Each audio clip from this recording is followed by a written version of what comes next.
캄보디아가 충격에 빠졌습니다. 휴전이 시작되고 그들이 가장 먼저 한 말은 이거였습니다. 중국이 우리를 속였다. 믿었던 무기들이 전쟁이 시작되자 하나씩 배신했기 때문입니다.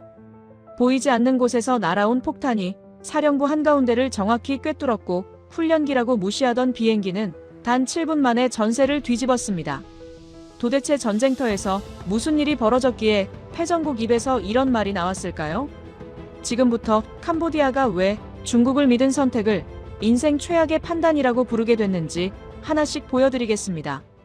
캄보디아가 왜 중국 무기를 그렇게 많이 샀는지부터 이해를 하셔야 나중에 그들이 느낀 배신감이 얼마나 컸는지 제대로 공감이 되실 거예요.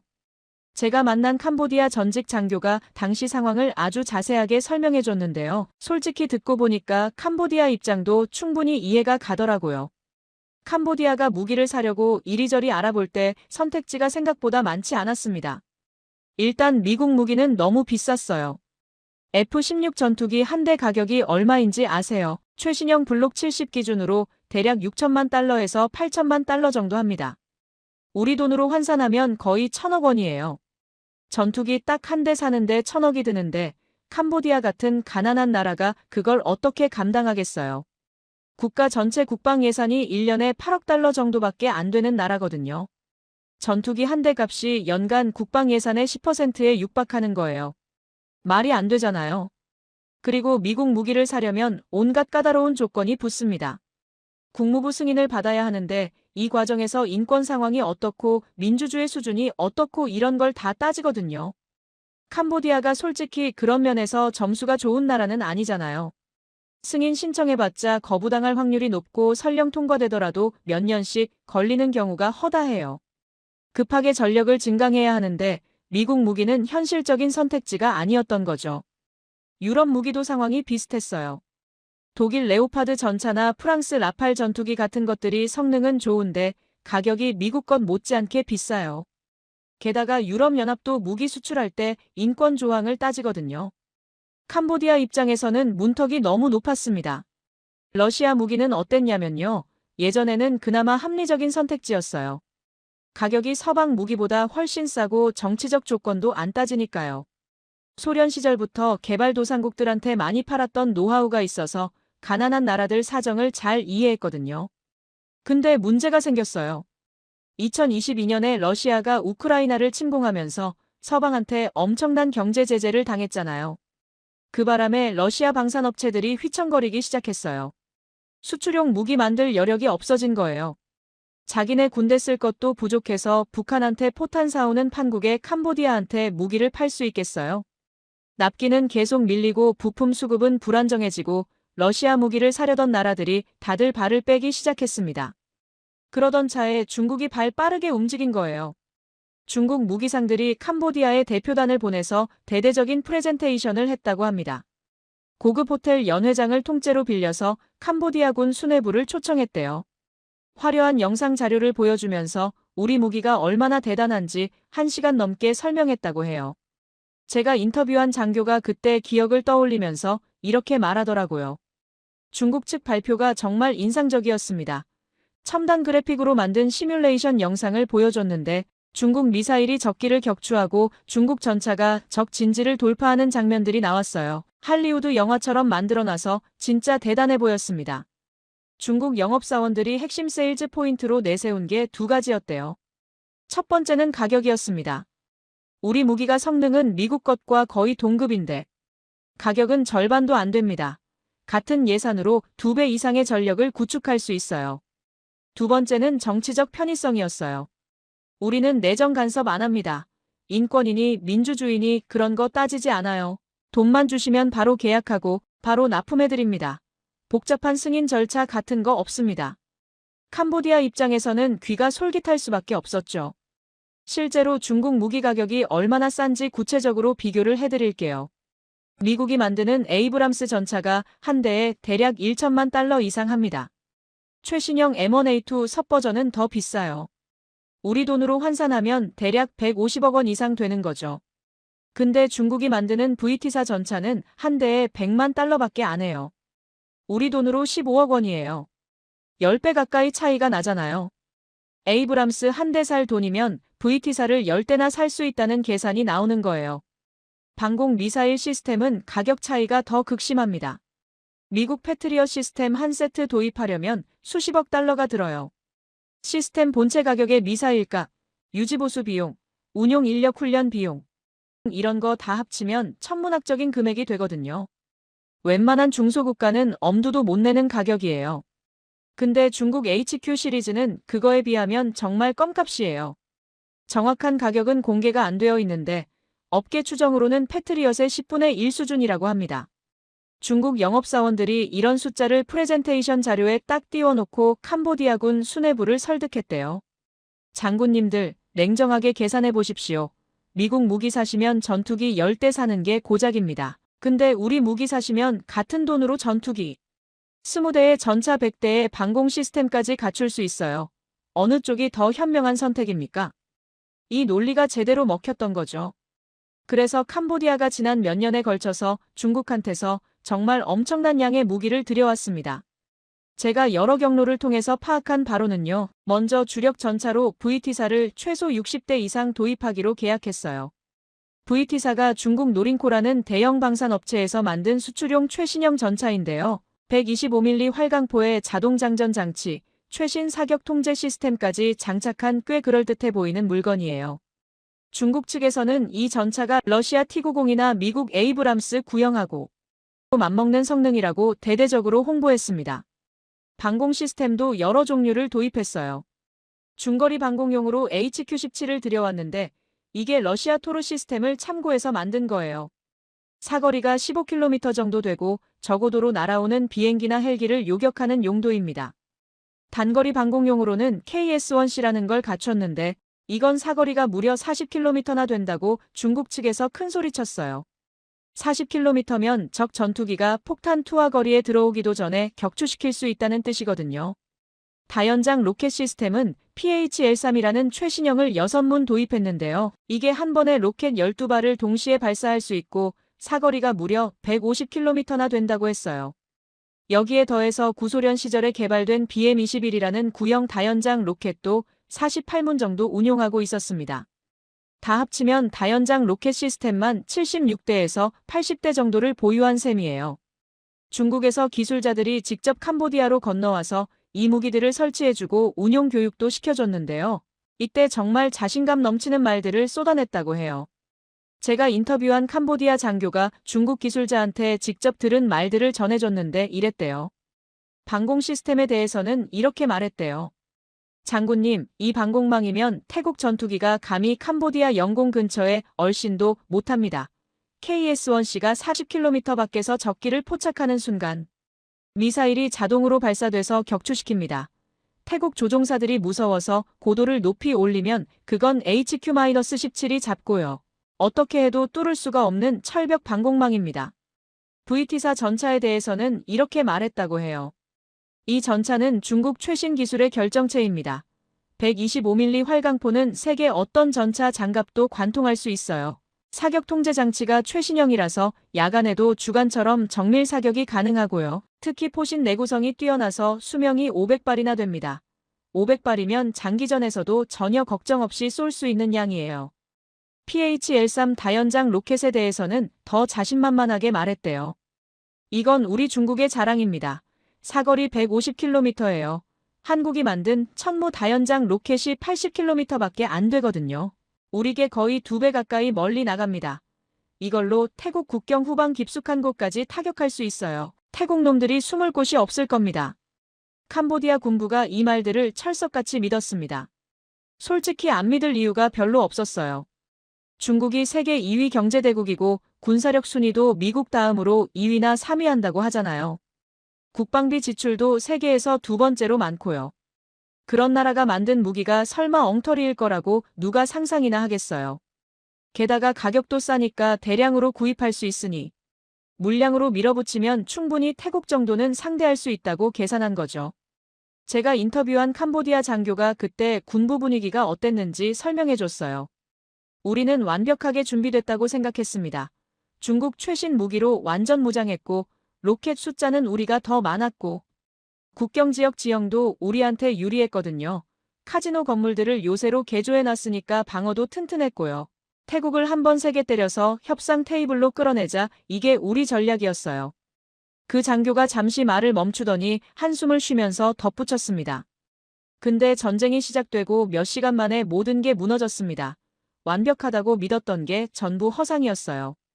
뭐가 문제였냐고 제가 단도직입적으로 물었더니 그 장교 얼굴이 확 일그러지면서 이렇게 말하더라고요. 전부 다요. 전부 다 문제였습니다. 중국이 말한 건 단 하나도 맞는 게 없었어요. 40km 밖에서 잡는다던 레이더는 적 비행기가 코앞에 올 때까지 아무것도 탐지를 못했고 500발 쏜다던 전차 포신은 200발도 안 돼서 터져버렸고 150km 간다던 로켓은 목표물 근처에 가지도 못하고 엉뚱한데 떨어졌어요. 저는 그 순간 등골이 서늘해지는 걸 느꼈습니다. 중국 무기가 형편없다는 소문은 업계에서 예전부터 돌았지만 이렇게 구체적인 실패 사례를 직접 겪은 당사자 입에서 들으니까 실감이 확 나더라고요. 그 장교가 인터뷰 끝에 이런 말을 남겼습니다. 중국한테 속았습니다. 완전히 사기를 당한 거예요. 그리고 그 대가를 우리 젊은 병사들 목숨으로 치렀습니다. 자, 그러면 실제로 전쟁터에서 무슨 일이 벌어졌는지 구체적으로 하나하나 말씀드리겠습니다. 캄보디아가 처음에는 승리를 100% 확신하고 있었어요. 중국 무기의 성능을 철석같이 믿고 먼저 공격을 개시했거든요. 그런데 그 자신감이 완전히 산산조각 나는데 걸린 시간이 채 하루도 안 됐습니다. 2025년 12월 초 캄보디아가 먼저 공격을 시작했습니다. 그들이 가장 자신 있어 하던 다연장 로켓 부대가 새벽 시간대에 일제히 발사 준비에 돌입했어요. 150km를 쏜다고 자랑하던 PH-13 6문이 태국 국경을 향해 천천히 포구를 돌렸고요. 구형이지만 여전히 화력이 막강한 BM-21 발사대 수십문도 함께 진지에 배치됐습니다. 캄보디아 포병들이 긴장된 표정으로 최종 점검을 마쳤고 지휘관이 무전기를 들었습니다. 그리고 마침내 공격 개시 명령이 떨어졌어요. 캄보디아 포병 출신 병사를 제가 직접 인터뷰했는데요. 그날 새벽에 벌어진 상황을 마치 어제 일처럼 아주 생생하게 기억하고 있더라고요. 이렇게 말했습니다. 발사 버튼을 누르는 그 순간이 정말 짜릿했습니다. 로켓들이 시뻘건 불기둥을 내뿜으면서 하늘로 솟구쳐 오르는 광경을 두 눈으로 직접 보니까 온몸에 전율이 흘렀어요. 우리가 드디어 해내고 있다, 우리가 이기고 있다는 느낌이 확 밀려들어왔습니다. 옆에 있던 동료들이랑 서로 얼싸안고 환호성을 질렀어요. 수백 발의 로켓이 불을 뿜으면서 하늘로 솟구쳤습니다. PH-13 한 문에서만 12발이 연속으로 튀어나가니까 6문 합치면 72발이 거의 동시에 날아가는 거예요. 거기다 BM-21은 한 문당 40발을 쏠 수 있으니까. 이것들까지 합치면 수백 발의 로켓이 마치 불빛처럼 태국 국경 지역을 향해 쏟아져 나간 겁니다. 로켓들이 포물선을 그리면서 날아가더니 태국 쪽 땅에 떨어지기 시작했어요. 멀리서 쿵쿵쿵 하는 폭발음이 연속으로 들려왔습니다. 실제로 태국 국경 마을 여러 곳에 피해가 발생했어요. 민간인 사상자가 났고 집들이 부서지고 불이 났습니다. 캄보디아군 지휘부에 첫 번째 전황 보고가 올라왔을 때 분위기가 아주 좋았대요. 공격 성공, 태국 측 혼란 상태 진입, 아군 피해 전무, 적 반격 징후 현재까지 없음. 장성들이 서로 악수하면서 축하했다고 합니다. 근데 바로 여기서 첫 번째 심각한 문제가 드러났어요. 150km 사거리를 그렇게 자랑하던 PH-13이 실제로는 그 거리만큼 안 나간 거예요. 제가 인터뷰한 캄보디아 포병 장교가 그때 상황을 이렇게 설명해줬습니다. 뭔가 이상했습니다. 분명히 150km 떨어진 태국군 후방기지를 목표로 설정하고 발사했는데 착탄 확인 보고가 안 올라오는 거예요. 관측반한테 연락했더니 목표 지점에 아무것도 안 떨어졌다고 하더라고요. 나중에 확인해보니까 로켓들이 중간에 다 떨어져 버렸어요. 목표물까지 실제로 도달한 게 거의 없었습니다. 알고 보니까 중국이 홍보할 때 말한 150km라는 숫자가 이론상 최대 사거리였던 거예요. 최적의 조건에서, 그러니까 바람도 없고 기온도 딱 맞고 습도도 적당하고 발사각도 완벽하고 모든 게 교과서대로 딱딱 맞아떨어질 때 간신히 나올 수 있는 숫자인 거죠. 실전 환경에서는 당연히 그런 이상적인 조건이 갖춰질 리가 없잖아요. 바람 불고 습하고 지형 울퉁불퉁하고 이런 상황에서 쏘니까 실제 사거리가 확 줄어든 거예요. 절반도 제대로 못 나간 경우가 수두룩했다고 합니다. 명중률 문제는 더 심각했어요. 중국 측에서 PHL-3에 정밀 유도 기능이 있다고 설명했거든요. GPS 신호를 받아서 목표물을 향해 스스로 경로를 수정한다고 했대요. 근데 실전에서는 그게 제대로 작동을 안 했어요. GPS 신호가 조금만 불안정해지거나 전자파 간섭이 생기면 유도 시스템이 멋대로 오작동하면서 로켓이 엉뚱한 방향으로 날아가 버렸대요. 군사기지를 겨냥하고 발사했는데 몇 킬로미터나 빗나가서 아무것도 없는 논밭 한가운데 떨어진 경우가 허다했다고 합니다. 심지어 어떤 로켓은 발사대에서 나가자마자 바로 땅에 처박혀버렸다는 증언도 있었어요. 캄보디아 장교가 저한테 한탄하듯이 이런 말을 하더라고요. 중국이 150km 쏜다고 그렇게 큰 소리 쳤잖아요. 한국 천무가 80km인데 우리게 2배라고 자랑했고요. 근데 실전에서는 천무 사거리에도 못 미쳤어요. 게다가 천무는 목표물을 정확하게 맞히는데 우리 건 어디로 튈지 알 수가 없었습니다. 숫자만 부풀려 놓고 실제 성능은 엉망이었던 거예요. 그래도 캄보디아 지휘부는 아직 자신감을 완전히 잃지는 않았어요. 다연장 로켓이라는 게 원래 정밀도가 낮은 무기니까 좀 빗나갈 수도 있지 하면서 넘어간 거죠. 그들이 진짜로 자신 있어 하던 건 방공 시스템이었거든요. 태국 전투기가 반격하러 날아올 테니까.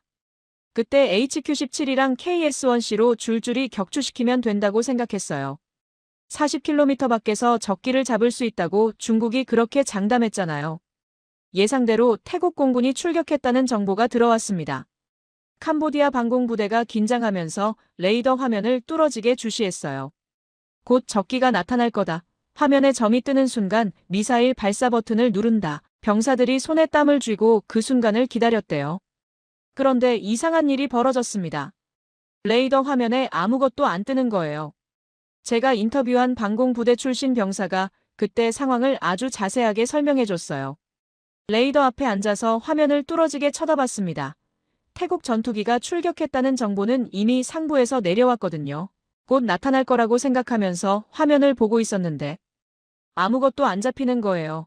처음에는 아직 사거리 밖에 있나 보다, 거리가 멀어서 그런가 보다 생각했죠. 근데 몇 분이 지나도 화면은 계속 깨끗했어요. 그러다가 갑자기 저 멀리서 쿵 하는 폭발음이 들렸대요.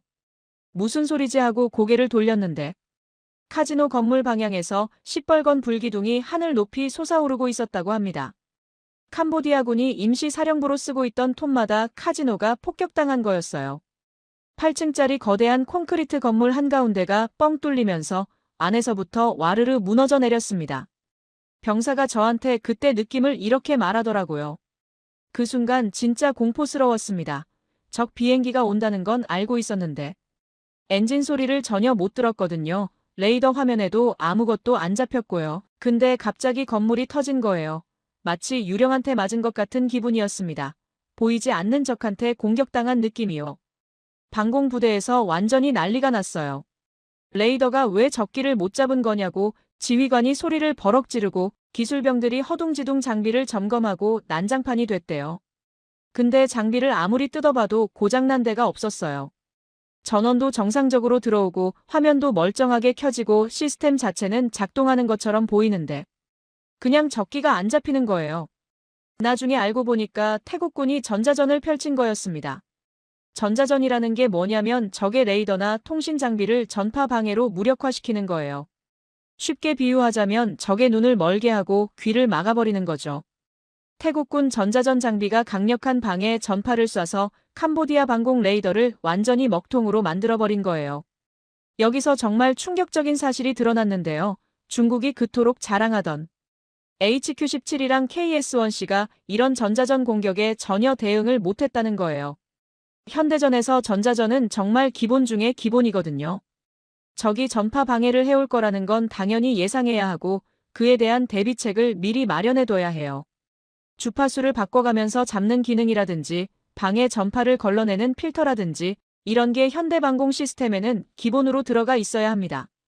근데 중국제 시스템은 그런 대비가 전혀 안 되어 있었던 거예요. 재밍 한 방에 그냥 바로 무력화되어 버리는 허술한 수준이었습니다. 캄보디아 장교가 저한테 분통을 터뜨리면서 이렇게 말했어요. 전에 중국 기술자들한테 전자전 대응은 어떻게 되냐고 직접 물어본 적이 있어요. 그랬더니 걱정 마시라고 최신 알고리즘이 탑재되어 있어서 어떤 재밍도 뚫을 수 있다고 큰소리쳤거든요. 근데 막상 실전에서는 태국군 전자전에 바로 뚫려버렸어요.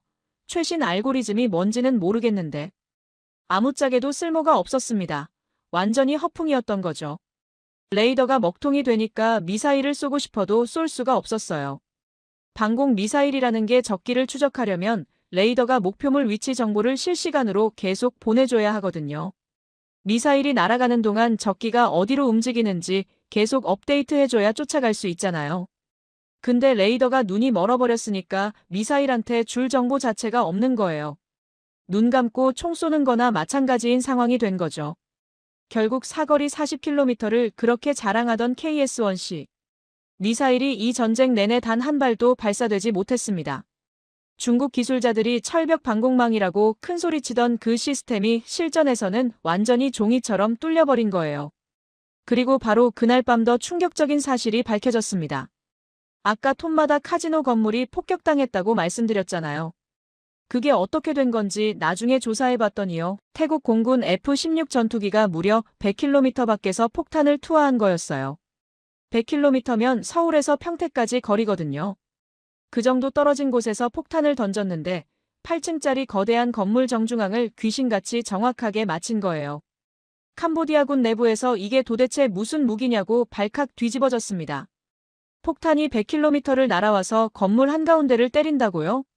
미사일도 아니고 폭탄이? 그게 물리적으로 가능한 거냐고 다들 고개를 갸우뚱했대요. 나중에 정보를 수집해서 확인해보니까 한국이 만든 KGGB라는 정밀 유도 폭탄이었어요. 중국이 150km 간다고 허풍 떨던 다연장 로켓은 목표물 근처에도 못 갔는데 한국 폭탄은 100km 밖에서 날아와서 건물 정중앙을 정확하게 관통했습니다. 이게 진짜 실력 차이인 거예요. 이 소식이 삽시간에 퍼지면서 캄보디아군 사이에서 중국 무기에 대한 신뢰가 바닥을 치기 시작했어요. 병사가 저한테 그때 느낌을 이렇게 말하더라고요. 그때부터 뭔가 심각하게 잘못됐다는 걸 직감했습니다. 우리가 가진 중국 무기들은 하나도 제대로 작동을 안 하는데 적이 쓰는 한국 무기는 귀신같이 정확하게 맞더라고요. 우리가 완전히 속은 거구나, 중국한테 사기당한 거구나, 그런 생각이 들었어요. 중국 무기의 실패가 방공 시스템에서만 끝났으면 그나마 나았을 거예요. 근데 문제는 육상 전력의 핵심인 전차에서도 똑같은 일이 벌어졌다는 겁니다. 이 사건은 캄보디아가 아니라 태국에서 일어났는데요. 아이러니하게도 태국군도 중국에서 VT사 전차를 사서 운용하고 있었거든요. 양쪽 다 중국한테 전차를 산 거예요. 12월 중순 어느 날 태국군 기갑부대가 캄보디아군 진지를 향해 화력 지원 사격을 하고 있었습니다. VT사 전차 한 대가 125mm 주포로 연속 사격을 퍼붓고 있었는데요. 이틀 동안 쉬지 않고 200발 넘게 쏘았대요. 그런데 갑자기 펑 하는 소리와 함께 포신이 터져버렸습니다. 포신이라는 게 대포에서 포탄이 날아가는 기다란 관 있잖아요. 그 쇳덩어리가 한가운데서 찢어지듯이 갈라진 거예요. 폭발 충격으로 전차 안에 있던 승무원 3명이 부상을 당했고 전차는 완전히 폐기 처분해야 했습니다. 이 사진이 인터넷에 퍼지면서 전 세계 군사 커뮤니티가 발칵 뒤집어졌어요. 전차 포신에는 수명이라는 게 있거든요.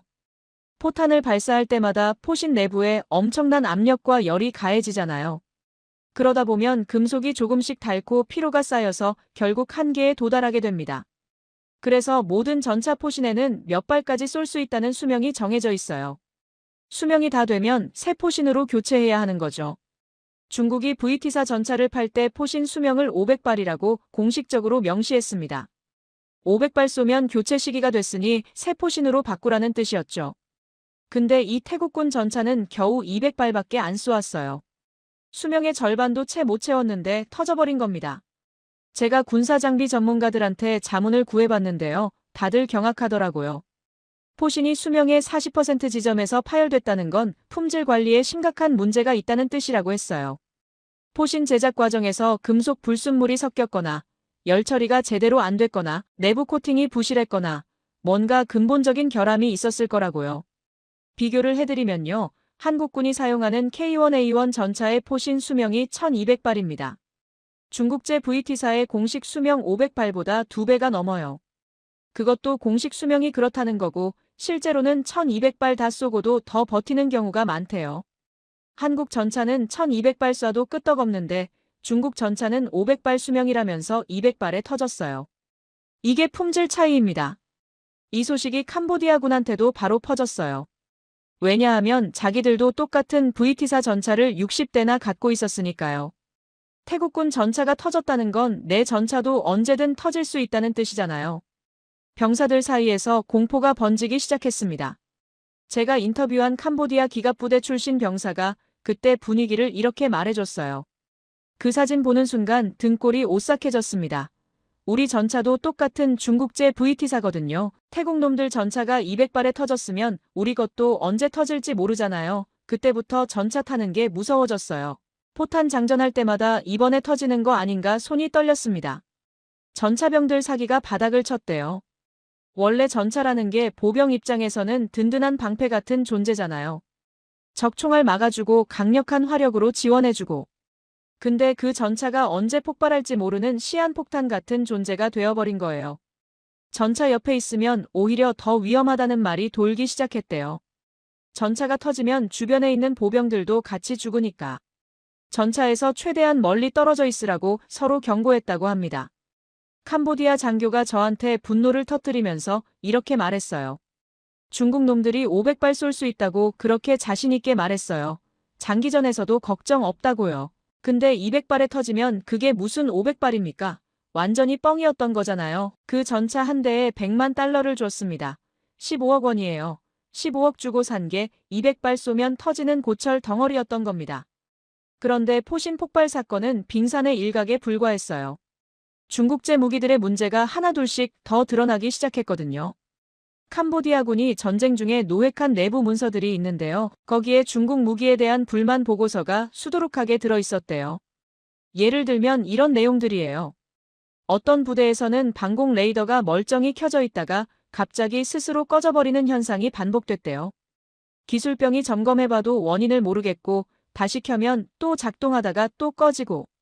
전투 중에 레이더가 혼자 꺼져버리면 어떻게 해요? 적 비행기가 날아오는지 안 오는지도 모르는 채로 당해야 하는 거잖아요. 다른 부대에서는 미사일 발사 버튼을 눌렀는데 미사일이 안 나갔다는 보고도 있었대요. 시스템상으로는 발사 신호가 갔는데 미사일이 꿈쩍도 안 하더라는 거예요. 나중에 확인해보니까 발사대와 미사일 사이 연결 회로에 접촉 불량이 있었다고.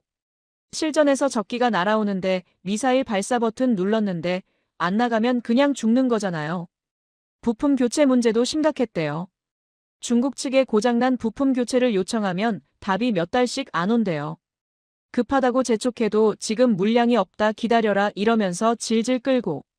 전쟁 중에 부품이 없어서 무기를 못 쓰면 어떻게 합니까? 캄보디아 장교가 이 부분에서 특히 분노하더라고요.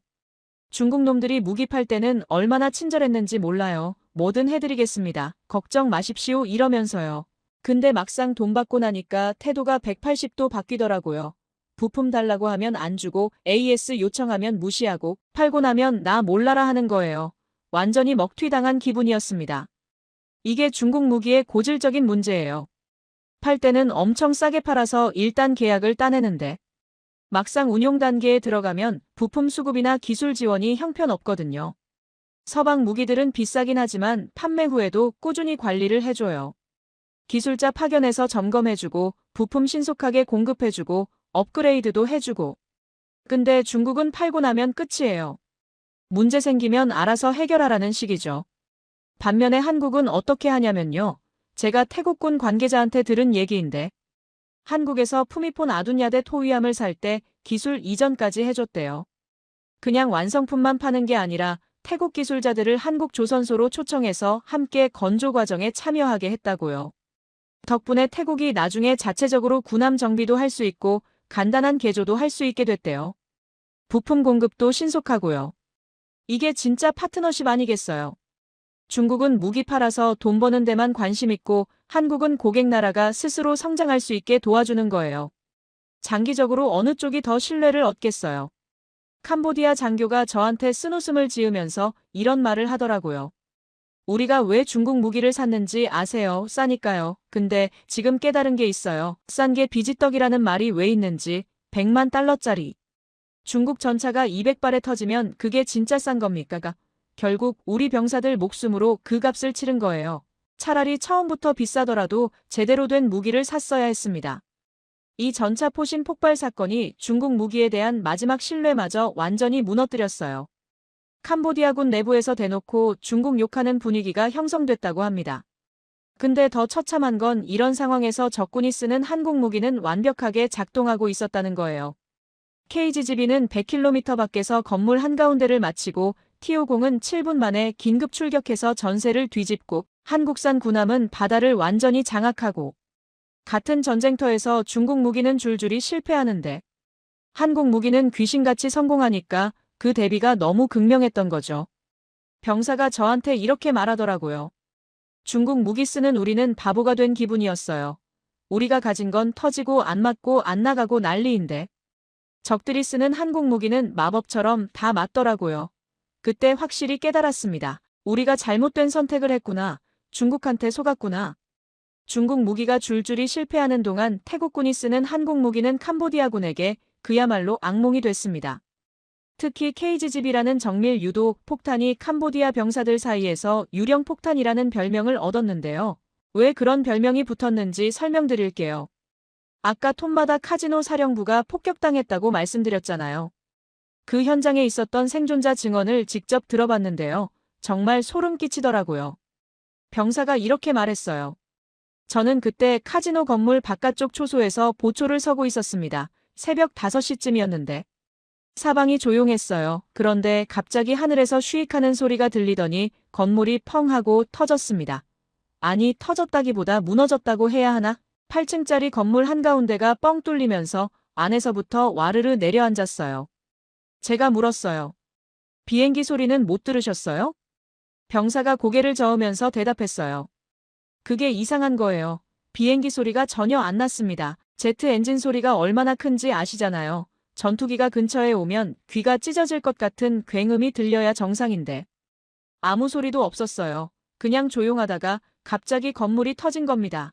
마치 유령이 공격한 것 같았어요. 이게 KGGB의 무서운 점이에요. 전투기가 목표물 근처까지 접근할 필요가 없거든요. 100km 밖, 그러니까 서울에서 평택이나 천안 정도 거리에서 폭탄을 투하하면 폭탄이 알아서 날아가서 목표를 맞히는 거예요. 전투기는 안전한 거리에서 유유히 돌아가 버리고 폭탄만 혼자서 목표물을 향해 날아오는 거죠. 당연히 피해자 입장에서는 비행기 소리를 들을 수가 없어요. KGGB가 어떻게 그렇게 멀리 날아갈 수 있는지 기술적으로 설명드릴게요.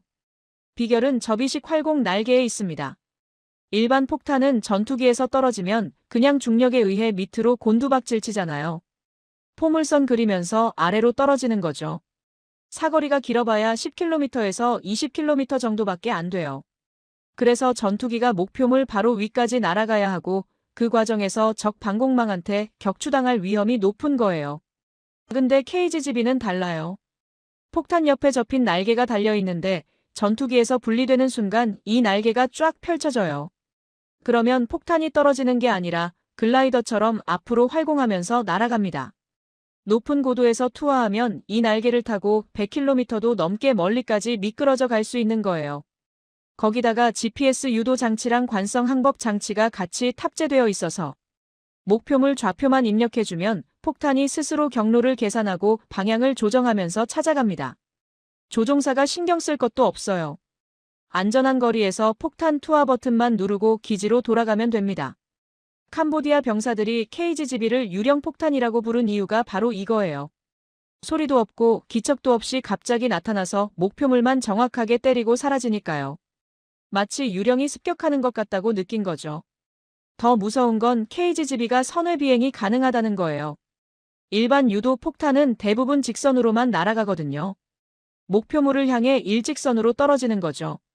근데 KGGB는 지형을 따라서 곡선으로 휘어지면서 비행할 수 있어요. 산이 가로막고 있으면 산을 빙 돌아서 뒤쪽에 있는 목표물을 공격할 수 있다는 뜻이에요. 톰마다 카지노가 산악지형 위에 있어서 정면에서 공격하기 어려운 위치였거든요. 그래서 캄보디아군이 안심하고 사령부로 쓴 건데 KGGB가 산을 빙 돌아서 측면에서 날아들어온 거예요. 전혀 예상 못한 방향에서 공격이 왔으니까 손 쓸 틈도 없이 당한 거죠. 제가 인터뷰한 캄보디아 장교가 KGGB에 대해서 이렇게 말하더라고요. 처음에 100km 밖에서 쏜다는 얘기를 듣고 거짓말인 줄 알았습니다. 미사일도 아니고. 폭탄이 그렇게 멀리 갈 수 있다는 게 상식적으로 납득이 안 됐거든요. 근데 직접 당해보니까 다 사실이더라고요. 우리 레이더에는 아무것도 안 잡히는데. 건물이 터지고 다리가 끊기고 도대체 어디서 오는 건지 알 수가 없었어요. 유령한테 맞는 기분이었습니다. KGGB만 무서웠던 게 아니에요. T-50이라는 비행기도 캄보디아군한테는 악몽이었습니다. 처음에 캄보디아 정보당국에서 이 비행기에 대한 보고를 받았을 때는 대수롭지 않게 여겼다고 해요. 보고서에 T-50은 한국에서 만든 훈련기다라고 적혀 있었거든요. 훈련기라는 단어를 보고 다들 코웃음을 쳤대요. 뭐야 훈련기를 전선에 끌고 나왔다고? 진짜 전투기가 부족하니까 훈련기라도 동원하는 모양이네 하면서요. 그게 얼마나 치명적인 오판이었는지 곧 깨닫게 됩니다. T-50이 정확히 어떤 비행기인지 설명드릴게요. 정식 명칭이 T-50 골든 이글인데요. 한국항공우주산업에서 미국 로키드 마틴이란 공동으로 개발한 고등 훈련기예요. 세계 최초의 초음속 훈련기라는 타이틀을 갖고 있습니다. 초음속이라는 게 소리보다 빠르다는 뜻이에요. 훈련기 주제에 소리보다 빠르게 날 수 있다니 놀랍지 않나요? 근데 한국이 이 훈련기를 개발할 때 처음부터 야심찬 계획을 세웠어요.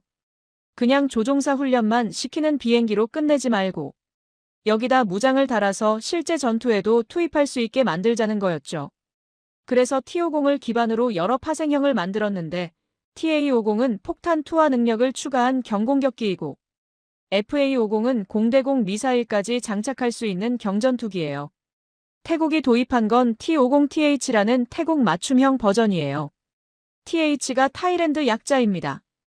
이 비행기의 가장 큰 장점이 뭐냐면 운용비가 엄청 싸다는 거예요.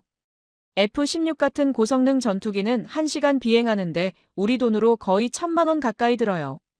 연료비, 정비비, 부품 교체비 이런 거 다 합치면요. 24시간 계속 하늘에 띄워놓으려면 돈이 어마어마하게 깨지는 거죠. 근데 T-50은 운용비가 F-16의 3분의 1밖에 안 돼요. 1시간에 300만 원 정도입니다. 그래서 태국 공군이 기발한 전술을 썼어요. F-16은 대규모 정밀 타격 작전에 투입하고 T-50은 국경 순찰이랑 긴급 대응용으로 최전선에 배치한 거예요. T-50 편대를 캄보디아 국경 바로 코앞에 있는 전진기지에 갖다 놓았거든요. 거기서 국경까지 비행 시간이 채 10분도 안 걸려요. 12월 17일에 결정적인 사건이 벌어졌는데요. 태국군 정찰 자산이 캄보디아 국경 근처에서 다연장 로켓 발사대 3문이 발사 준비를 하고 있는 걸 포착했어요. 이 로켓들이 발사되면 또다시 태국 민간인들이 죽을 상황이었습니다.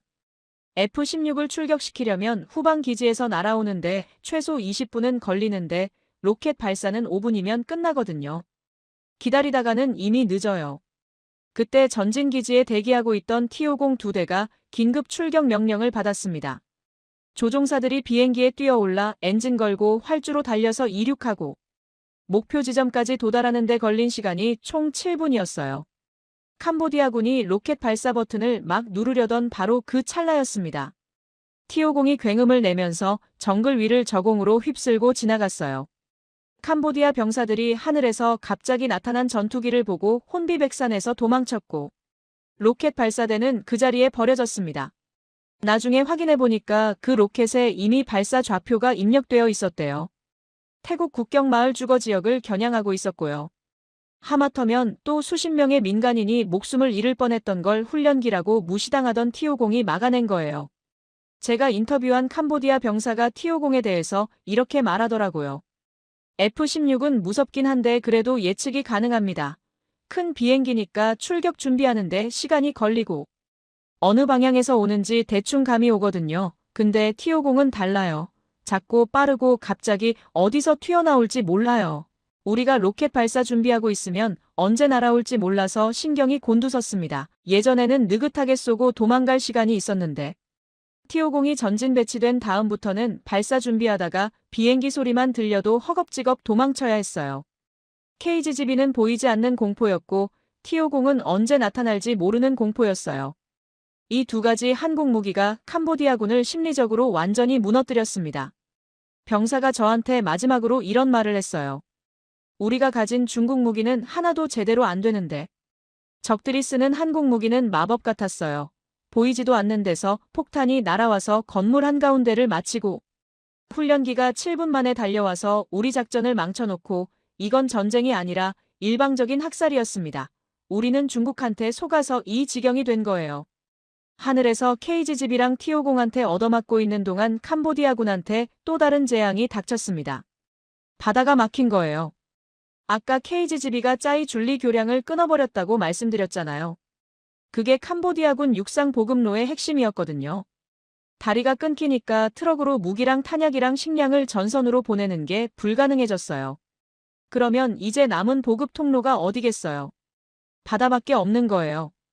캄보디아 남쪽에 시아누쿠빌이라는 항구 도시가 있는데요. 이게 캄보디아가 가진 유일한 대형 항구입니다. 캄보디아가 바다로 물자를 들여오려면 무조건 이 항구를 거쳐야 해요. 중국에서 보내주는 무기랑 탄약이랑 연료가 전부 배에 실려서 시아누쿠빌로 들어오고 거기서 트럭에 옮겨 실어서 전선으로 보내는 루트였거든요. 육상 보급로가 끊겼으니까 이 해상 루트가 캄보디아군의 유일한 생명줄이 된 거죠. 태국 해군이 바로 이걸 노렸습니다. 시아누쿠빌 항구로 향하는 주요 항로를 틀어막겠다고 나선 거예요. 그리고 이 작전에 투입된 게 바로 푸미폰 아둔야댓이라는 군함입니다. 제가 캄보디아 해군 출신 장교를 인터뷰했는데요. 이 사람이 푸미폰 아둔야댓에 대해서 정말 충격적인 말을 하더라고요. 그 배는 괴물이었습니다. 우리 해군 전체를 상대로 바다를 막았어요. 한 척이요. 푸미폰 아둔야댓이 어떤 배인지 좀 자세히 설명드릴게요.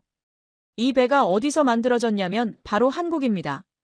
대우조선해양이라는 회사에서 건조했는데 지금은 이름이 한화오션으로 바뀌었어요. 2019년에 태국 해군에 인도된 3,000톤급 호위함인데요. 현재 태국 해군이 보유한 수상 전투함 중에서 가장 강력한 전력이에요. 크기부터 말씀드리면 길이가 124m 정도 됩니다. 축구장 길이가 보통 105m거든요. 그러니까 축구장보다 좀 더 긴 거예요. 폭은 14m이고 승조원이 140명 정도 타고요. 여기에 최신 무장이 빼곡하게 실려 있습니다. 함대공 미사일이 있어서 적 비행기나 순항 미사일을 요격할 수 있고요. 함대함 미사일이 있어서 적 군함을 타격할 수 있어요. 어뢰도 탑재하고 있어서 잠수함 공격도 가능하고 함포도 있어서 지상 목표물도 때릴 수 있습니다. 만능 전투함이라고 보시면 돼요. 특히 레이더랑 전투 시스템이 아주 뛰어난데요. 동시에 여러 개의 목표물을 탐지하고 추적하면서 위협 순위를 자동으로 계산해서 대응하는 능력을 갖추고 있습니다. 적 전투기가 날아오든 대함 미사일이 날아오든 적 함정이 접근하든 전부 다 잡아내서 요격하거나 공격할 수 있어요. 캄보디아 해군이 뭘 갖고 있는지 비교해드리면요. 솔직히 말씀드려서 비교 자체가 민망할 정도예요. 캄보디아 해군 전체를 다 합쳐봐야 소형 초계정이랑 경비정 몇 척이 전부거든요. 배수량 몇백 톤짜리 조그만 배들이에요. 푸미폰 아둔야댓 한 척이 3,000톤인데 캄보디아 해군 배들 전부 다 합쳐도 그것보다 작을걸요. 화력 차이는 말할 것도 없고요. 푸미폰 아둔야댓 한 척하고 캄보디아 해군 전체가 맞붙으면 누가 이기겠어요. 결과는 뻔하잖아요. 캄보디아 해군 장교가 저한테 솔직하게 털어놨어요. 우리는 처음부터 바다에서 싸울 생각이 없었습니다. 상대가 안 되니까요. 그냥 항구에 배를 묶어두고 최대한 숨어 있으려고 했어요. 나가면 격침당하는 거 뻔했으니까요. 근데 문제는 우리가 안 나가도 저쪽에서 들어온다는 거였습니다. 태국 해군이 푸미폰 아둔야댓을 앞세워서 본격적인 해상 봉쇄 작전을 시작했거든요. 시아누쿠빌 항구로 향하는 주요 항로에 딱 버티고 서서 지나가는 선박들을 하나하나 전부 검문하기 시작했어요. 캄보디아 국적 선박이든 제3국 국적 선박이든 상관없이 일단 다 세웠습니다. 어디서 왔냐, 어디로 가냐, 뭘 싣고 있냐, 화물칸 열어봐라. 이렇게 꼼꼼하게 확인하고 무기나 탄약 같은 군수물자가 발견되면 즉시 압류하거나 돌려보냈어요. 캄보디아 해군이 이걸 막으려고 나섰을까요? 장교가 쓴웃음을 지으면서 대답하더라고요. 나가서 뭘 합니까? 우리 배가 항구를 나서는 순간 격침당할 텐데요. 푸미폰 아둔야댓 한 척 화력이 우리 해군 전체보다 강합니다. 나가면 그냥 죽는 거예요. 항구에 처박혀서 지켜보는 수밖에 없었어요. 여기서 제가 하나 짚고 넘어가고 싶은 게 있는데요. 푸미폰 아둔야댓을 만든 한국 조선소의 접근 방식이에요. 태국군 관계자한테 들은 얘긴데 한국에서 이 군함을 살 때 그냥 완성품만 판 게 아니래요. 기술 이전까지 같이 해줬대요. 태국 조선소 기술자들을 한국으로 초청해서 건조 과정에 함께 참여하게 했다고요. 덕분에 태국이 나중에 자체적으로 군함 정비도 할 수 있게 됐고 간단한 개조나 업그레이드도 가능해졌대요. 부품 공급도 신속하고요. 이게 중국이랑 완전히 다른 점이에요. 중국은 무기 팔아서 돈 버는 데만 관심 있잖아요. 팔고 나면 나 몰라라 하고 부품 달라고 하면 몇 달씩 안 주고. 근데 한국은 고객 나라가 스스로 역량을 키울 수 있도록 도와주는 거예요.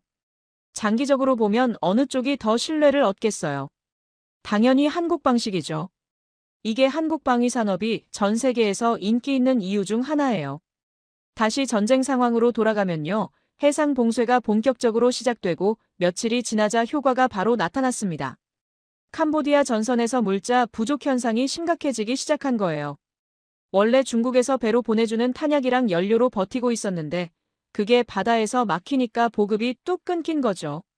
제가 인터뷰한 최전선 출신 병사가 그때 상황을 이렇게 말해줬어요.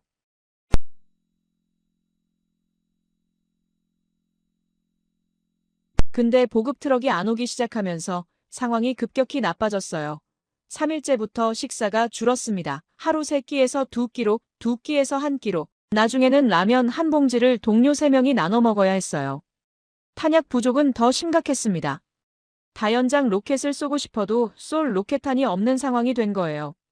처음에 그렇게 자신있게 쏴대던 PH-13이 재고가 바닥나니까 그냥 고철 덩어리가 돼버렸어요.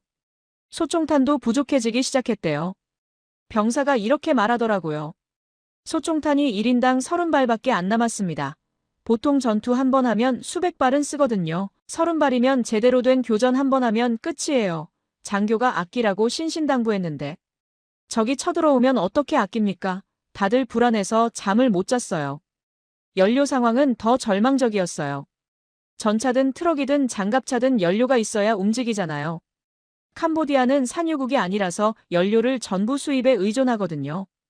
해상 봉쇄로 연료 수입이 막히니까 캄보디아군 기갑부대가 꼼짝을 못하게 됐습니다. 중국에서 사들인 VT사 전차가 60대나 있었는데 기름이 없어서 그냥 정글에 세워둘 수밖에 없었어요. 기름 떨어진 전차가 뭘 할 수 있겠어요. 움직이지 못하면 그냥 거대한 철덩어리에 불과한 거잖아요. 캄보디아 기갑부대 병사가 저한테 이렇게 말하더라고요. 전차가 60대가 있으면 뭐합니까? 기름이 없는데 움직일 수 있는 게 10대도 안 됐어요. 나머지는 그냥 정글에 주차해놓고 위장망 덮어놓은 상태였습니다. 적이 쳐들어오면 어쩌냐고요. 할 수 있는 게 없었어요. 전차에서 내려서 도망가야죠. 더 한심한 건 그 전차들이 어차피 제대로 작동했을지도 의문이라는 거예요. 포신 200발에 터지는 전차를 누가 믿고 타겠어요. 연료 있어도 무서워서 못 탔을 거예요. 중국 무기에 대한 신뢰가 완전히 바닥을 쳤으니까요. 육상 보급로는 KGGB가 끊었고 해상 보급로는 한국산 군함이 막았어요. 하늘에서는 KGGB랑 T-50이 쉴 새 없이 공격하고 사면 초가라는 말이 딱 맞는 상황이었습니다. 캄보디아 장교가 그때 심정을 이렇게 표현하더라고요. 완전히 포위당한 기분이었습니다.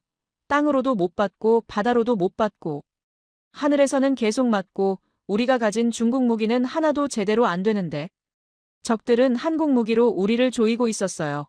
그때 확실히 깨달았습니다.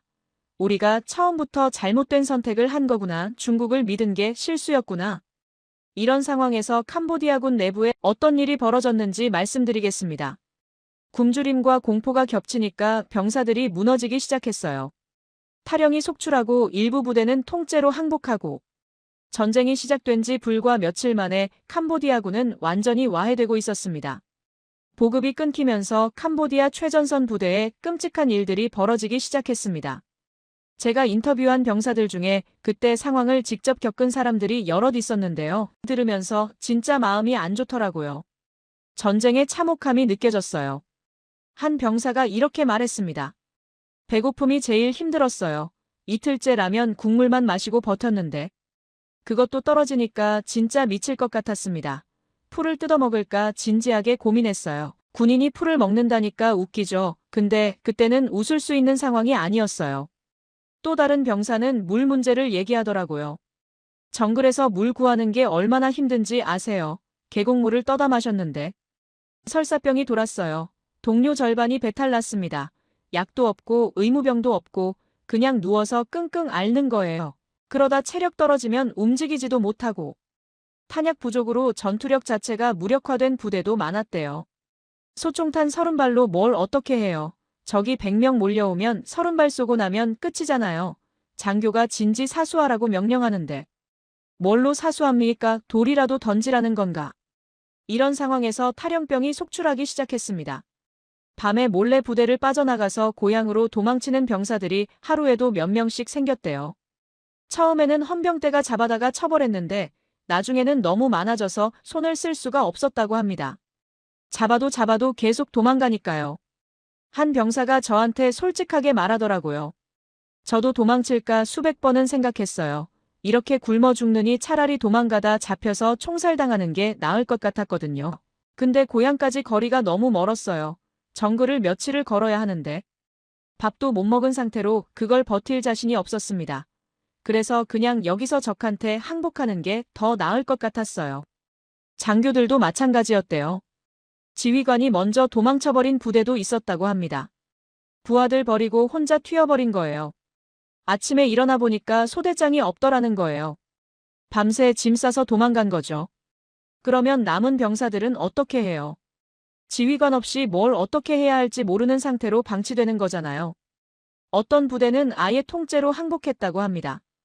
지휘관이 병사들 모아놓고 이렇게 말했대요. 더 이상 싸울 수가 없다. 탄약도 없고 밥도 없고 지원군도 안 온다. 여기서 다 죽느니 항복하자. 그래서 백기 들고 나갔대요. 태국군한테 잡혀가는 게 굶어 죽는 것보다 낫다고 판단한 거죠. 이런 상황에서 병사들 사이에 중국에 대한 원망이 폭발했습니다. 제가 인터뷰한 거의 모든 병사들이 중국 욕을 하더라고요. 정말 신랄했어요. 한 병사는 이렇게 말했어요. 중국 놈들이 우리한테 사기친 거예요. 세계 최고 무기라고 해놓고. 막상 쓰니까 다 고장이잖아요. 미사일은 안 나가고 레이더는 먹통이고 전차는 터지고 우리가 이 무기들 믿고 전쟁을 시작했는데 전부 다 엉터리였어요. 중국 때문에 우리 동료들이 죽었습니다. 또 다른 병사는 더 직접적으로 말하더라고요. 중국 무기 팔러 온 놈들이 얼마나 큰 소리를 쳤는지 몰라요. 태국 따위는 일주일이면 끝난다고 했어요. 우리 무기 성능이면 충분히 이긴다고요. 근데 결과가 뭡니까? 일주일은커녕 며칠 만에 우리가 박살났어요. 그놈들 말만 믿은 우리 지휘관들도 바보지만 애초에 거짓말한 중국 놈들이 제일 나빠요. 장교 출신도 비슷한 얘기를 했어요.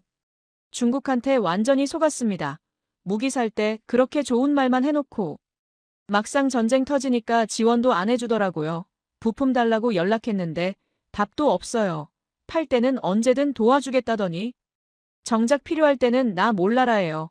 앞으로 절대 중국 무기 안 삽니다. 다시는.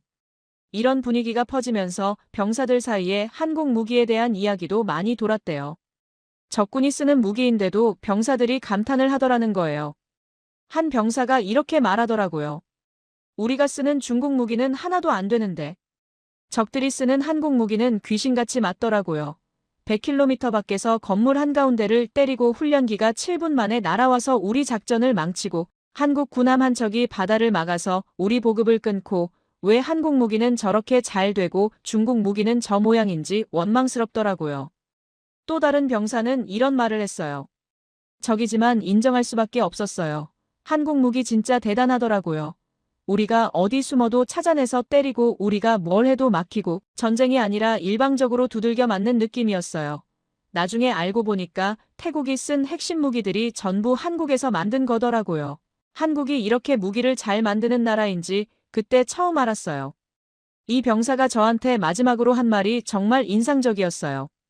솔직히 우리도 한국 무기 쓰고 싶었습니다. 중국 무기 말고요. 근데 이미 늦었잖아요. 전쟁은 시작됐고 우리는 중국 무기밖에 없었고 처음부터 잘못된 선택을 한 거예요. 중국을 믿은 게 화근이었습니다. 굶주림과 공포와 배신감이 겹치면서 캄보디아군은 완전히 무너졌습니다. 더 이상 조직적인 저항이 불가능한 상태가 됐어요. 결국 개전 후 불과 며칠 만에 휴전 협상에 나설 수밖에 없었는데요. 협상 테이블에 앉은 캄보디아 대표단의 심정이 어땠을지 상상이 가시죠. 자신만만하게 전쟁을 시작했다가 완전히 박살이 났으니까요. 그것도 믿었던 중국 무기가 전부 배신하는 바람에요. 전쟁이 끝난 후에 캄보디아 내부에서 어떤 일이 벌어졌는지, 그리고 한국에 대한 인식이 어떻게 바뀌었는지 말씀드리겠습니다. 캄보디아 사람들 사이에서 퍼진 충격적인 소문들이 있거든요. 전쟁이 휴전으로 마무리된 직후에 저는 캄보디아 현지 분위기가 어떻게 돌아가는지 파악하기 위해서 여러 경로를 통해 정보를 수집했는데요. 제가 들은 이야기들 중에는 정말 놀라운 것들이 많았습니다. 캄보디아 사회 전체에 이번 전쟁에 대한 이야기가 급속도로 퍼지면서 일종의 도시 전설 같은 것들이 만들어지고 있었거든요. 전쟁을 직접 겪은 병사들이 제대하거나 휴가를 나와서 고향에 돌아가면 당연히 가족들한테 자기가 전쟁터에서 겪은 일들을 이야기하잖아요. 그러면 그게 동네 사람들한테 퍼지고 옆 동네로 퍼지고 시장에서 장사하는 아줌마들 입을 타고 다른 마을까지 퍼지고요. 입에서 입으로 전해지다 보면 점점 부풀려지기도 하고 과장되기도 하고 어떤 부분은 왜곡되기도 해요. 그 과정에서 사실과 과장이 뒤섞인 온갖 소문들이 캄보디아 전역을 뒤덮은 겁니다. 제가 수집한 소문들 중에서 가장 많이 회자되는 것들을 정리해서 말씀드릴게요. 첫 번째는 중국 무기에 대한 소문인데요. 내용이 정말 신랄하고 독합니다. 캄보디아 사람들 사이에서 중국 무기를 뭐라고 부르는지 아세요? 전시회용 무기라고 부른대요. 무슨 뜻이냐면요. 전시회에 갖다 놓고 손님들한테 구경시키는 데는 아주 좋은데 실제로 전쟁에서 쓰면 절대 안 되는 무기라는 거예요. 겉모양은 번지르르하게 잘 만들어놨는데 속은 텅 비었다는 뜻이죠. 중국 무기 전시회 가보시면 아시겠지만 정말 그럴듯하게 만들어놨거든요. 최신 전차도 있고 전투기도 있고 미사일도 있고 군함 모형도 있고요. 옆에 스펙 적힌 팻말 세워놓고 홍보 영상 틀어놓으면 대단해 보여요. 근데 그게 진짜 성능이 아니었다는 게 이번에 드러난 거죠. 이런 블랙 유머도 캄보디아에서 돌고 있대요. 중국 전차 타려면 유서부터 써라. 왜냐하면 200발 쏘면 포신이 터지니까 언제 죽을지 모르거든요. 중국 미사일 쏘려면 기도부터 해라. 발사 버튼 눌러도 나갈지 안 나갈지 하늘만 아니까요. 중국 레이더 켜면 눈 감아라. 어차피 적이 와도 안 보이니까 보나 마나라는 거예요. 웃기면서도 씁쓸한 농담들이에요. 왜냐하면 이게 그냥 농담이 아니라 실제로 일어난 일들을 풍자한 거거든요. 진짜로 전차 포신이 터져서 병사들이 다쳤고, 진짜로 미사일이 안 나가서 적기한테 속수무책으로 당했고, 진짜로 레이더가 먹통이 돼서 폭격당하는 줄도 몰랐잖아요. 그 무기들 때문에 캄보디아 병사들이 죽었으니까 웃을 수만은 없는 농담이에요. 두 번째 소문은 한국 무기에 대한 건데요. 이건 공포에 가까운 경외심이 담겨 있었습니다. 캄보디아 사람들 사이에서 한국 무기를 어떻게 묘사하는지 들어보시면 소름 돋으실 거예요. 한국 폭탄은 유령이다. 100km 밖에서 날아오는데 소리도 없고 기척도 없다. 비행기 엔진 소리가 안 들린다. 레이더에도 안 잡힌다. 어디서 오는지 전혀 알 수가 없다. 그러다가 갑자기 건물이 터진다. 숨어도 찾아내고 도망쳐도 따라온다. 산이 가로막으면 산을 돌아서 오고 건물이 있으면 건물 한가운데를 뚫는다. 지하 벙커에 숨어도 소용없다. 이 폭탄한테서 도망칠 방법은 세상에 없다. 사실 여부를 따져보면 상당 부분이 진짜 사실이에요. 100km 사거리는 실제로 맞고요. 활공 날개를 펼쳐서 선회 비행하는 능력도 있고요. 건물 정중앙을 정밀하게 타격하는 것도 톤마다 카지노에서 실제로 증명됐잖아요. 다만 숨어도 찾아내고 도망쳐도 따라온다는 부분은 좀 과장된 거예요. KGB가 스스로 목표물을 추적해서 쫓아가는 인공지능 폭탄은 아니거든요. 사전에 좌표를 입력해줘야 그 좌표를 향해 날아가는 거예요. 하지만 이런 과장이 생긴 이유가 있어요. 당하는 입장에서는 이 폭탄이 어디서 어떻게 날아오는지 전혀 파악이 안 됐거든요. 레이더에도 안 잡히고 비행기 소리도 안 들리는데 갑자기 건물이 폭발하니까 마치 유령이 습격하는 것처럼 느꼈던 거예요. 극심한 공포가 이런 과장된 소문을 만들어낸 겁니다. 한국 비행기에 대한 소문도 널리 퍼졌어요. 훈련기인 줄 알았는데 진짜 전투기보다 더 무서웠다. 크기가 작아서 눈에 잘 안 띈다. 소리도 작아서 가까이 올 때까지 모른다. 갑자기 어디서 튀어나올지 예측이 안 된다. 우리가 뭔가 작전을 준비하고 있으면 귀신같이 알고 달려온다. 7분이면 나타나서 모든 걸 망쳐놓는다. 이건 비행기가 아니라 유령이다. 이것도 T-50 이야기인데요. 대부분 실제 사실에 기반한 소문이에요. T-50이 정말로 전진기지에 배치되어서 긴급 대응 임무를 수행했고, 실제로 7분 만에 출격해서 다연장 로켓 발사를 저지한 사례가 있었으니까요. 다만 귀신같이 알고 달려온다는 건 과장인데, 실제로는 정찰 자산이 캄보디아군 움직임을 탐지해서 정보를 전달한 거예요. 귀신이 아니라 정보력의 승리였던 거죠. 세 번째 소문이 가장 충격적이었는데요. 한국 군함에 대한 거예요. 한국에서 만든 괴물 군함이 있다. 그 배 이름이 뭔지는 모르겠는데 태국 해군에 있다. 그 배 한 척이 우리 캄보디아 해군 전체를 상대로 바다를 막았다. 미사일을 수십 발 동시에 발사할 수 있다. 적 비행기가 날아오면 격추시키고 적 미사일이 날아오면 요격하고 잠수함이 접근하면 어뢰로 공격한다. 만능이다. 그 배가 바다에 떠 있으면 아무것도 지나갈 수가 없다. 한국 조선 기술이 세계 최강이라서 이런 괴물을 만들 수 있는 거다. 푸미폰 아둔야댓 이야기인데요. 이것도 대부분 사실이에요. 약간 과장된 부분이 있긴 하지만 그 배 성능이 정말 뛰어나고 실제로 해상 봉쇄를 성공적으로 수행했으니까요. 캄보디아 해군이 꼼짝도 못하고 항구에 처박혀 있었던 건 사실이잖아요.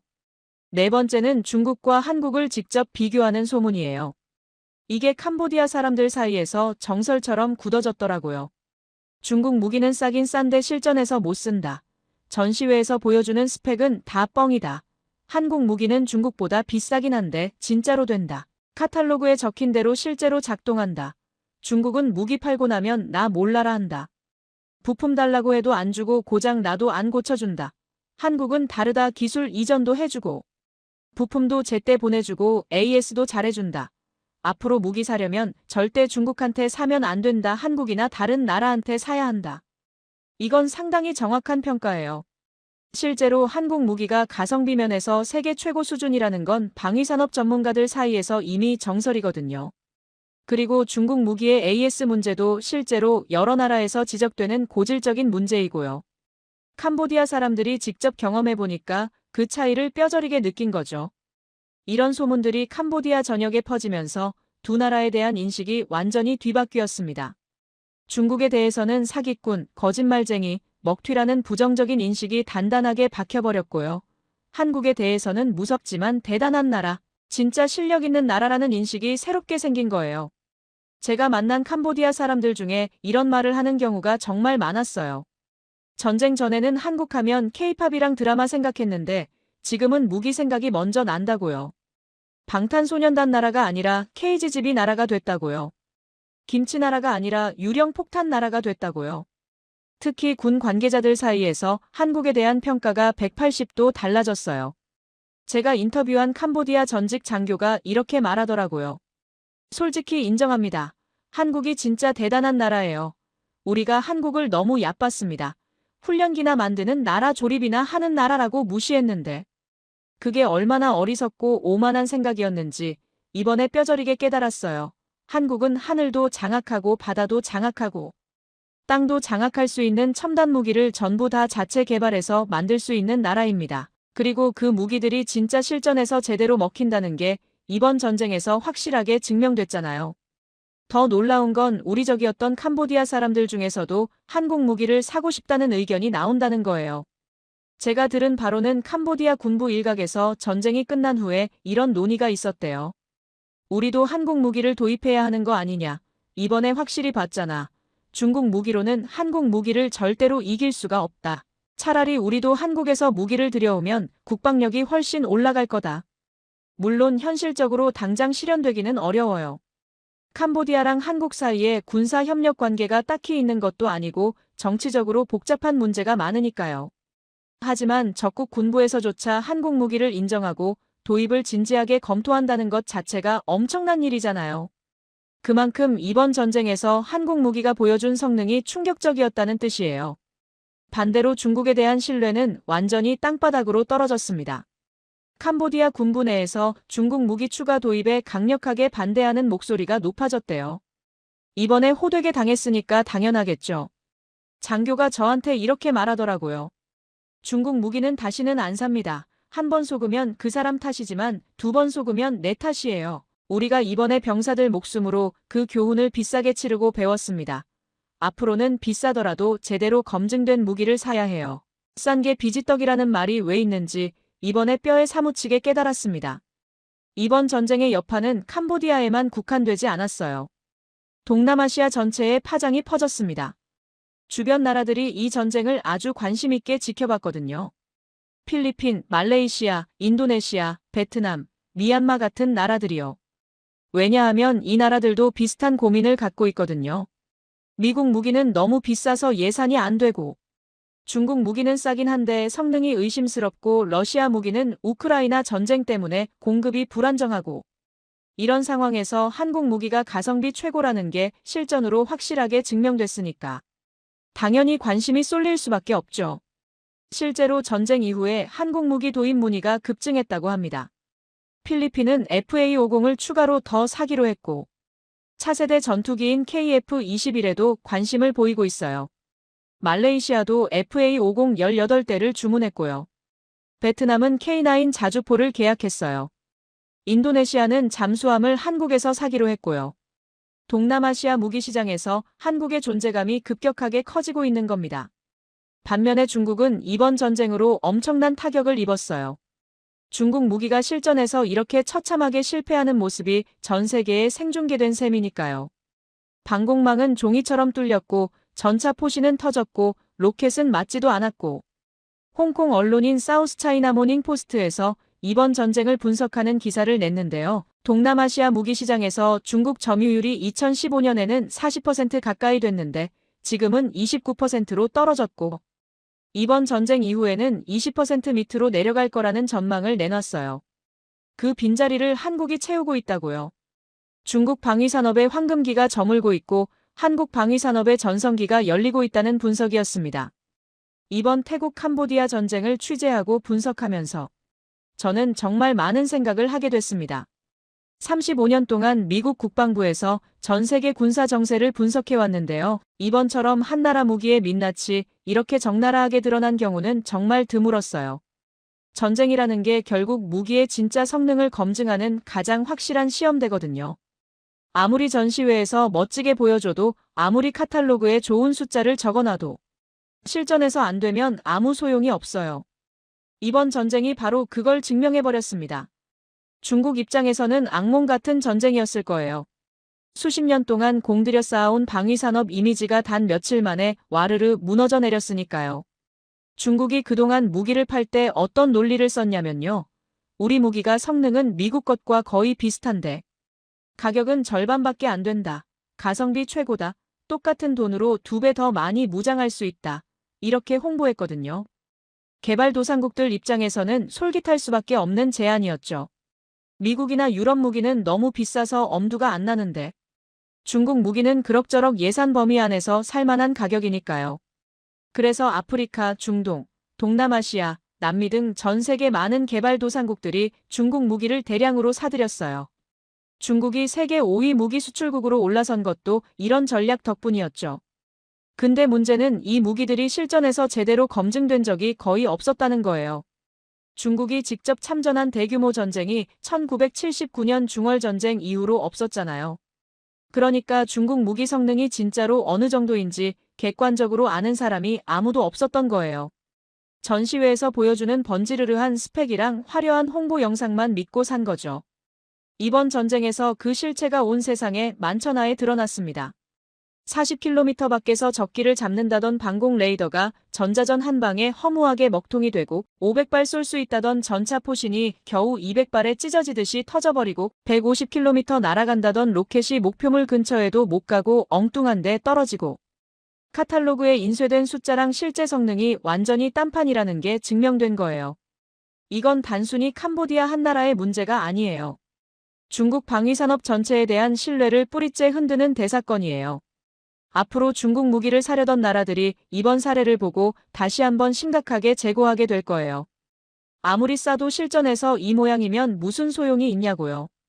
그 돈이면 차라리 좀 더 보태서 제대로 검증된 무기를 사는 게 낫지 않냐고요. 싼 게 비지떡이라는 걸 캄보디아가 피로 증명해줬으니까요. 반면에 한국은 이번 전쟁에서 엄청난 수혜를 입었습니다. 돈 한 푼 안 들이고 전 세계를 상대로 한국 무기의 실전 능력을 대대적으로 광고한 셈이니까요. KGB가 100km 밖에서 건물 정중앙을 정확하게 때리는 장면, T-50이 7분 만에 긴급 출격해서 적의 로켓 발사를 저지하는 뉴스, 푸미폰 아두냐데시 단독으로 해상 봉쇄를 완벽하게 성공시키는 보도.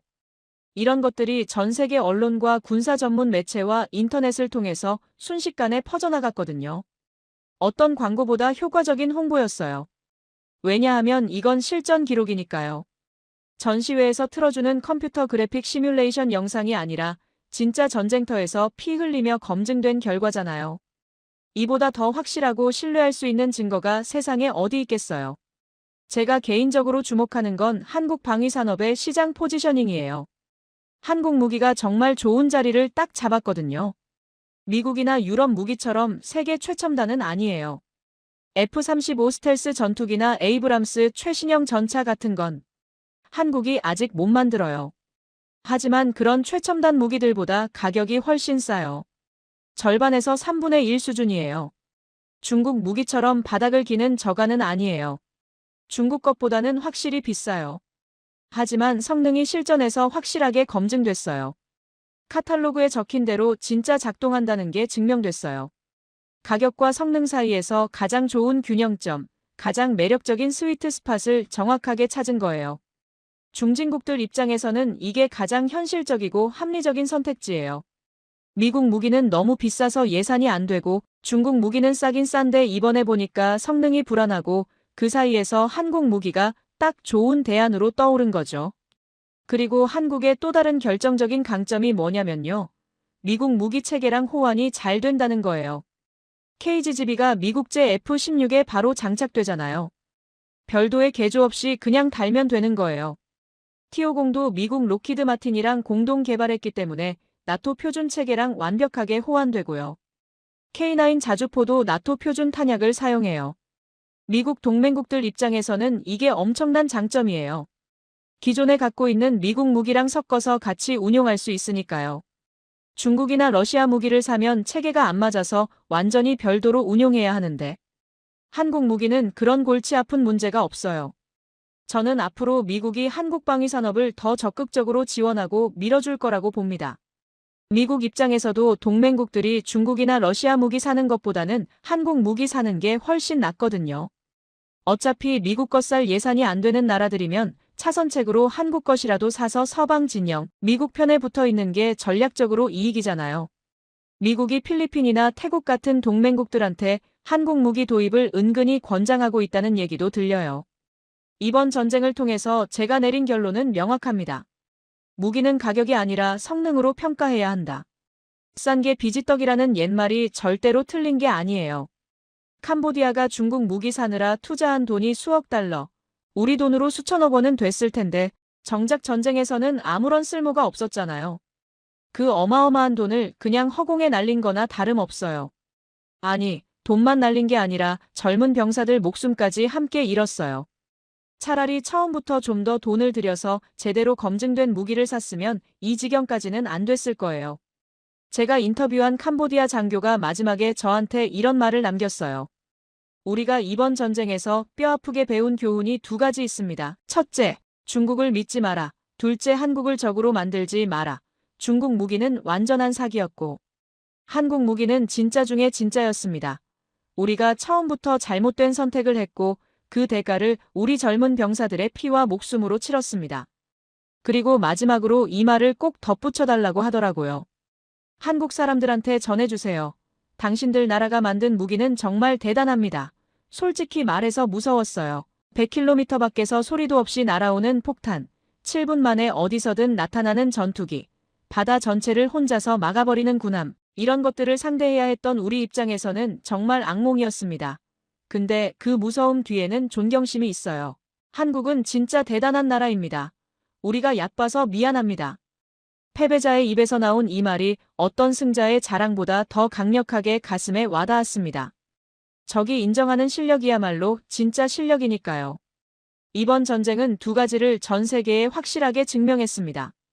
중국 무기의 허상이 폭로됐고 한국 무기의 진가가 입증됐습니다.